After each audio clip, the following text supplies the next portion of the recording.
আহিরির মুখে ঝামা ঘষে খেলায় জিতছে রাঙা। সম্পূর্ণ জানতে দেখতে থাকো। গল্পে শুরুতেই দেখা যায় যে রাঙার তো দৃষ্টিশক্তি অনেকই কম, সেইটুকু আশা নিয়ে রাঙা এসেছে জেতার জন্য। একলব্য বলে, তুমি কিন্তু একদম ভয় পাবে না, তোমাকে জিততেই হবে।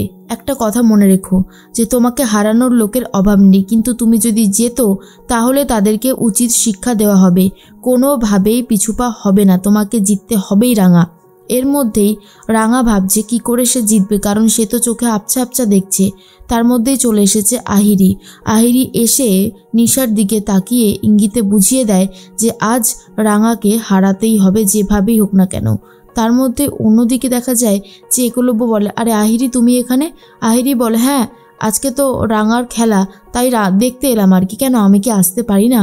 একলব্য বলে, না না তুমি তো অবশ্যই আসতে পারো, আসলে হঠাৎ করে আসলে তো তাই আর কি।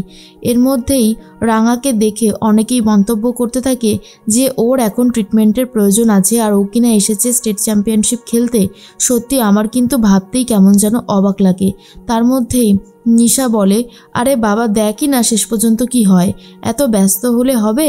দেখা যাক শেষ পর্যন্ত আর কি হতে পারে। অন্যদিকে দেখা যায় যে একলব্য রাঙাকে বলে, শোনো তুমি এইসব দিকে কান দেবে না, তোমাকে জিততে হবে। তার মধ্যেই প্রমিতা ঠাকুরের সামনে বসে বসে প্রার্থনা করতে থাকে যাতে রাঙা জিততে পারে। তখনই কৃষ্ণা বলে, আচ্ছা তুমি এত চিন্তা করছো কেন বলো তো বৌদি? রাঙা আমাদের চ্যাম্পিয়ন হবেই হবে, ওকে হারানোর ক্ষমতা কারোরই নেই, তুমি শুধু শুধু এসব নিয়ে ভাবছো। তখনই প্রমিতা বলে, আসলে রাঙাটাকে নিয়ে খুব চিন্তা হয়, ওর যদি কোনো কিছু হয়ে যায় তাহলে আমার তো খারাপই লাগবে, তাই না? বিশেষ করে ও এই তীরন্দাজ নিয়ে অনেক কিছু করতে চেয়েছে জীবনে, সেই জন্যই আমি ওকে নিয়ে আরও ভাবছি, ওর যেন কোনো ক্ষতি না হয়। মেয়েটার শরীরের অবস্থাও খুব একটা ভালো না। আক্কু তো মনের জোর দিয়ে নিয়ে গেছে, কিন্তু শরীরের জোর কতক্ষণ থাকবে সেটাও একটা দেখার বিষয় আছে। তার মধ্যেই বাড়িতে ঝামেলা শুরু হয়ে গেছে।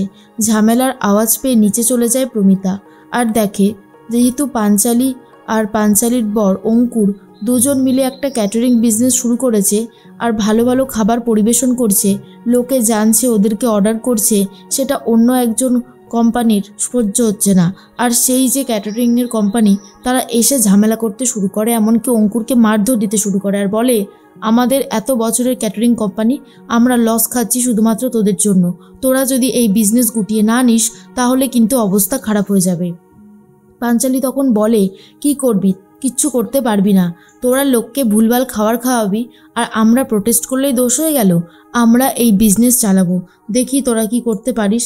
এরপরে সেই গুন্ডাটা বলে, তোদের বাড়ির ছোট ছোট ছেলেমেয়েরা স্কুল বাসে করে স্কুল যায় না? মেয়েরা আছে, যদি অনেক কিছু হয়ে যায় তখন এই দায়িত্বটা কে নেবে?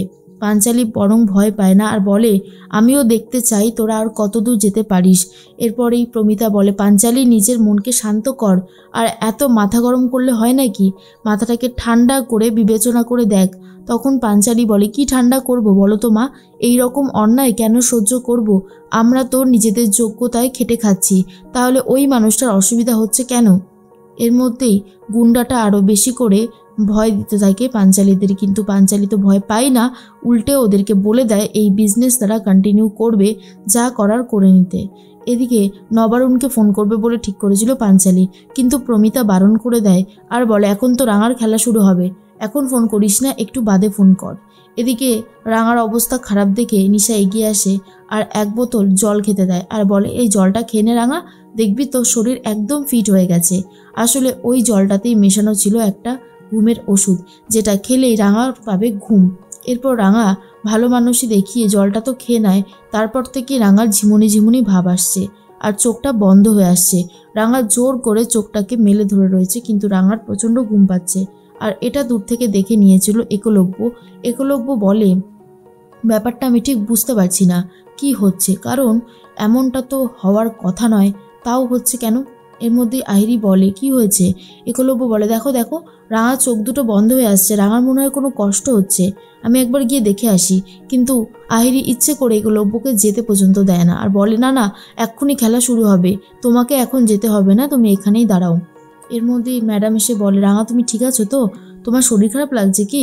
রাঙা তখন বলে, না না ম্যাডাম আমি একদম ঠিক আছি, আমার কোনো অসুবিধা হচ্ছে না। কিন্তু রাঙার যে অসুবিধা হচ্ছে সেটা কাউকেই বলে বোঝাতে পারছে না রাঙা। কিন্তু একলব্যর একটা কথা কানের মধ্যে আসতে থাকে, জিততে তোমাকে হবেই রাঙা। তাই নিজের জীবনের তোয়াক্কা না করে খেলায় জিতেই ছাড়ছে রাঙা।